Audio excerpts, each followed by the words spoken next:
Madalsa is the name of a new story. I will speak and show you in my channel. Please hear and oblige me. Once upon a time there was a king called Shatrujit. Prince Ritu Dhawaj was his son. The young prince was so cultured, so handsome and so valorous. That young man came from far off lands for his companionship. Two youth of the serpent world belonging to the Naga tribe took on the disguise of Brahmins and came to the noble prince. Seeking his companionship, they youth showed such attachment to the prince that he was anxious to have them always by his side. All the day they kept company with the prince and went home only after dark. I never see you during the daytime, the Naga king one day said to his two sons. You are at home only during the nights. Why is it so? Oh father, the boys replied, we have become the friend of Prince Ritu Dhawaj. We kept him company all day. We don't think he has a rival in all the three words, either in cleverness or beauty or courage. The Naga king was happy at this. He said, well then, why don't you give him some nice gifts? What is it that we can give him, father? The boy said, he lacked nothing. If an occasion should arise when we can do him a good turn, we will certainly help him. The Naga king agreed to this. Now a certain hermit called Galava was doing penance in a forest when a demon named Pathala Ketu, belonging to the neither world, began to harass him. The poor hermit knew not what to do. He looked up at the sky and had a great sigh. The next moment a strange horse came down from the sky and alighted before him, and he heard these words from above. O Galava, this horse can travel the three worlds.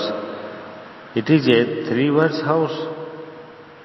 Take this to Prince Ritu Dhawaj so that he can ride it, go anywhere and protect you from the demons. Without delay, Galava, the hermit, mounted the three worlds horse and went to King Shatrujit. He begged the king to let the prince accompany him. The king agreed, and the prince mounted the horse and went to the Galava's hermitage. It was evening. Galava sat down to worship his fire. The demon Pathala Ketu took on the form of a wild hawk and rushed into the fire chamber and frightened Galava. The lads of the hermitage shouted the help. The prince roared the spot and hit the hawk with a well-aimed arrow. The hawk began to run away, groaning with planning. The prince chased it for a while and finally saw it jump down a pit. It was no shallow pit. It was the entrance of the passage to the nether world. Luckily, the horse could go anywhere and the prince entered the passage. On it, presently he emerged near a well-lit city and entered it. At one palace he saw a woman near a house. As for the hook, it had completely disappeared. Who are you, madam? The prince asked the woman. What is your name? What is the name of this palace? Instead of replying, the woman moved and went inside the house. Intrigued by her silence, the prince followed behind her. Inside he saw a fairy-like damsel reclining on a couch. The woman whom the prince saw outside was standing by, fanning the damsel. Now the woman was anxious to speak. "O prince," she said, "my friend here is the daughter of a fairy king called Vishwa Vasu Madlasha is her name. Pathala Ketu, the demon, kidnapped her and brought her here with his delivery. He went away after informing her that he would marry her on the 13th day of the moon. My friend would have committed suicide, but for my intervention, my name is Kundla and I am her companion. I am thinking that Providence and sent you here to rescue my friend." Kundala learned from the prince his story. She found that Madalsa was favorably disposed to the young gentleman. She took Madalsa and placed in the hand of the prince as a gesture of betrothal and said, "O prince, from now on she is your responsibility." The prince put Madalsa on his horse and began to retrace his steps. When there was about stop, "Don't move a step." The demon Pathala Ketu stood before him with his force. At once the prince took out an arrow that produced intense heat and hit the demons, who instantly turned into heaps of ashes. Then the brave prince took Madalsa to his home and married her. Until noon every day he wandered the 3 worlds, protecting the hermits and their rituals. The rest of the day he spent with his loving wife. Because of his horse, people began to call him the 3 worlds rider.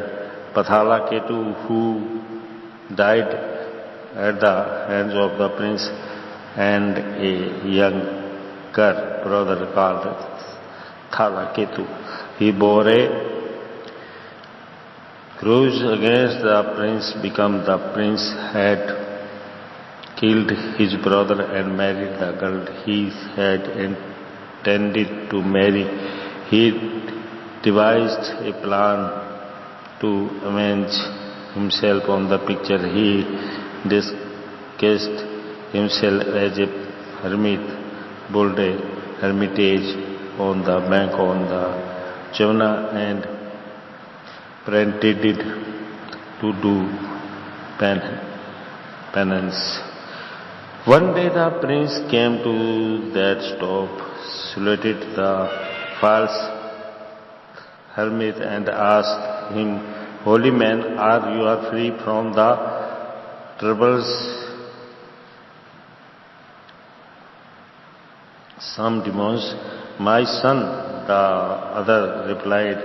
"What can the demons do while we have such an one as you too?" "Protect us," but he added, "I am in need of your help." "What can I do for you?" the prince asked. "I thought of performing a yajna under water. I need some gold. I want you to give me your necklace and stand on the bank, seeing that no demons come this way." Thalaketu said to the prince. The young man believed him and gave him his necklace.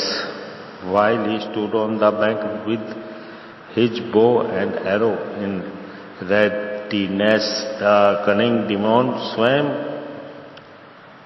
to the other bank of the river under the water and soon reached the palace of Shatrujit. "O king," he wailed, "I bring you very sad news. The demons have killed your son."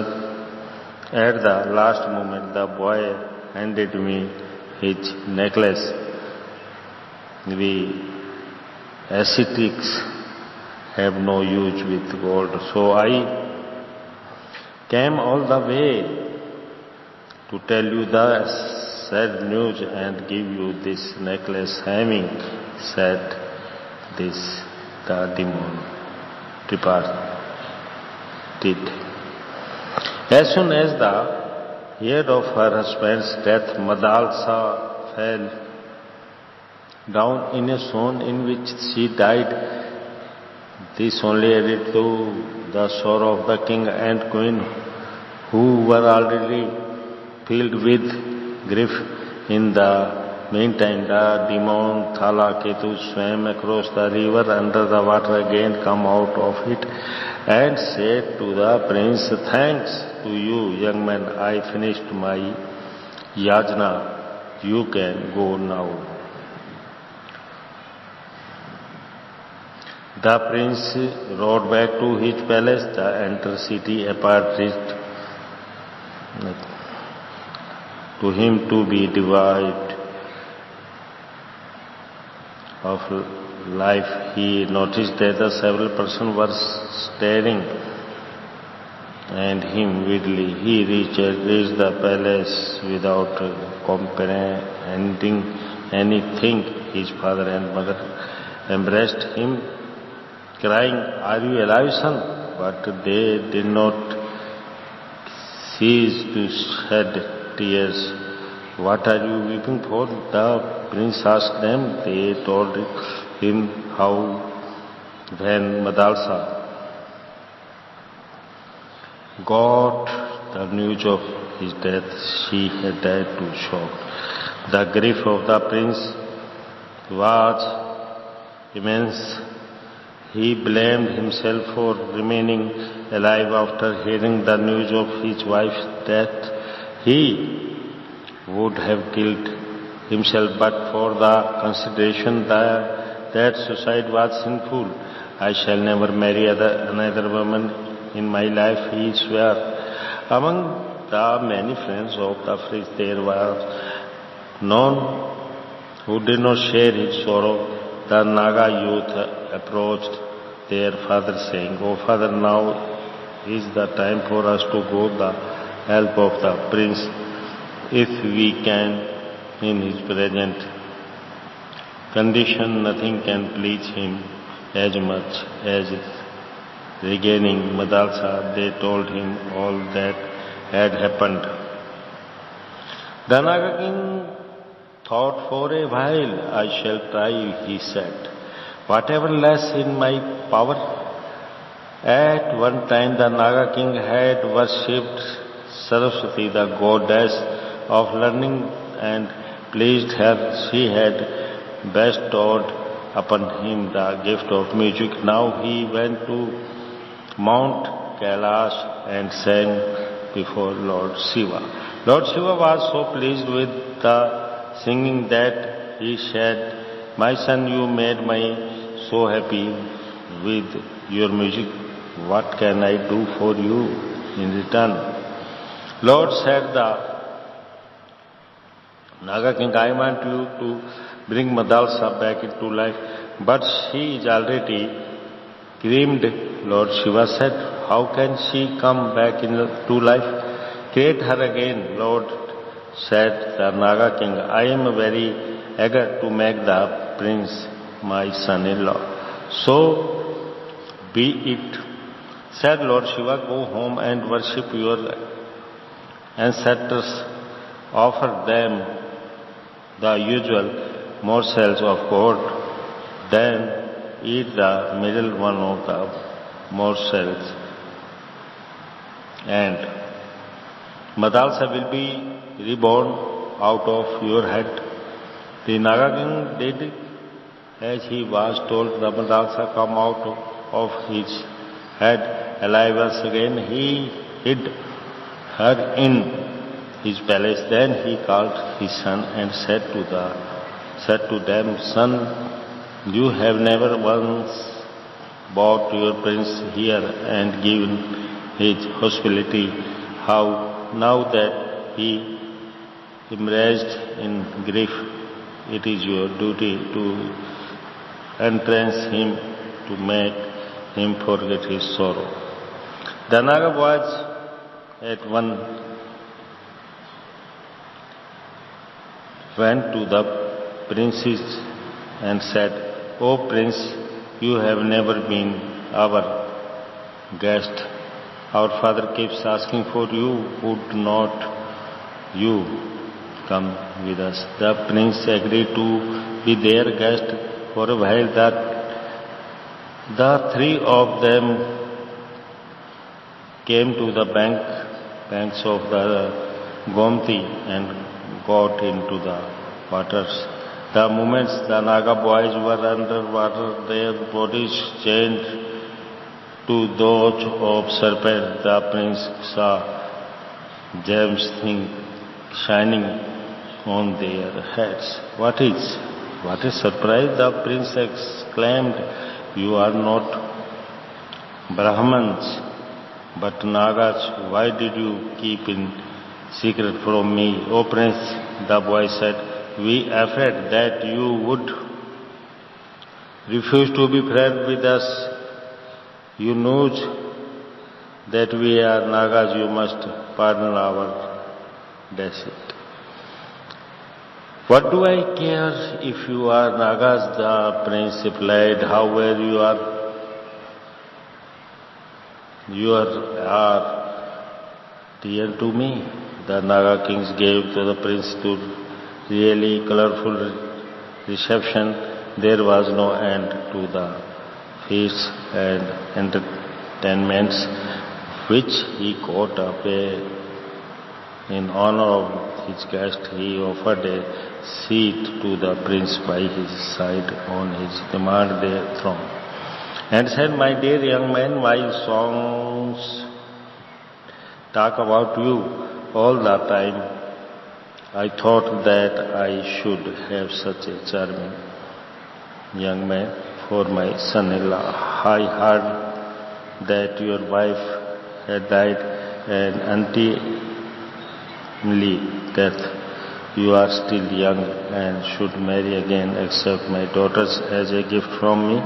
Pardon me, sir, the prince said, I have vowed that long, but Madalsa should be my wife ever. Oh, you will change your mind, said the Naga king, smiling, after you have seen my daughter.